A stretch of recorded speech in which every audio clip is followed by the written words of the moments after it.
வணக்கம் நண்பர்களே, இது திசை 4 சேனல். இந்த சேனலில் நம்ம புதுசாக ஒரு செக்மெண்ட் ஸ்டார்ட் பண்ண போகிறோம்.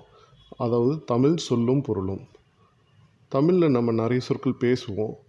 அதோட அர்த்தம் என்ன அப்படிங்கிறது நிறைய பேருக்கு தெரியாது. அந்த மாதிரி சொற்களும், அதாவது பழக்கத்தில் இருக்கிற சில தமிழ் சொற்களுக்கும் இல்லாத சொற்களுக்கும் அதற்கான ஆங்கில அர்த்தத்தையும் விளக்க போகிறோம் இந்த செக்மெண்ட் மூலமாக.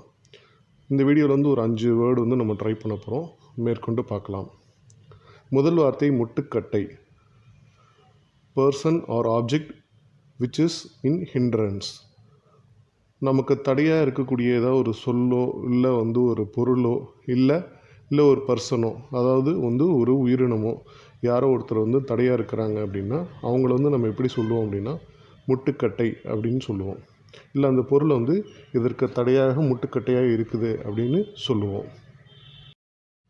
அடுத்த சொல் முட்டுக்கோல். ஸோ கிளாம்ப் அப்படிங்கிறது நிறைய பேர் நம்ம யூஸ் பண்ணுற ஒரு வார்த்தை தான். நிறைய இடத்துல நம்ம அதை பார்த்துருப்போம்.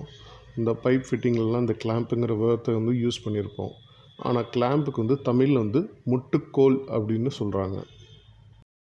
நாம் பார்க்கக்கூடிய அடுத்த சொல் முட்டுக்கால். ஸோ நம்ம இந்த வீடு கட்டுற நிறைய இடத்துல பார்த்துருப்போம். பீம் கட்டுறோம், இல்லை ஒரு போஸ்ட் வைக்கிறோம் அப்படின்னு சொல்லி கேள்விப்பட்டிருப்போம். அந்த பீம் இல்லை போஸ்ட் அப்படிங்கிறது தான் முட்டுக்கால் அப்படின்னு சொல்லி தமிழில் அழகாக சொல்கிறாங்க. ஸோ முட்டுக்கால் அப்படிங்கிறது ஒரு சப்போர்ட் பீமு இல்லைன்னா ஒரு போஸ்ட் அப்படிங்கிறது தான் முட்டுக்கால் அப்படின்னு அழைக்கப்படுது.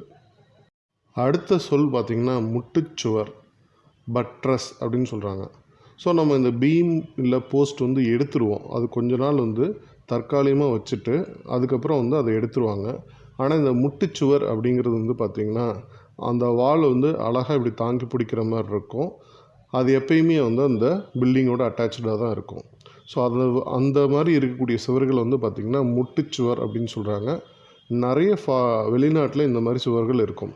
நாம் பார்க்குற அடுத்த சொல் பார்த்திங்கன்னா முட்டுச்சட்டம், பிரேஸ் ஸ்ட்ரக்ட் அப்படின்னு சொல்கிறாங்க.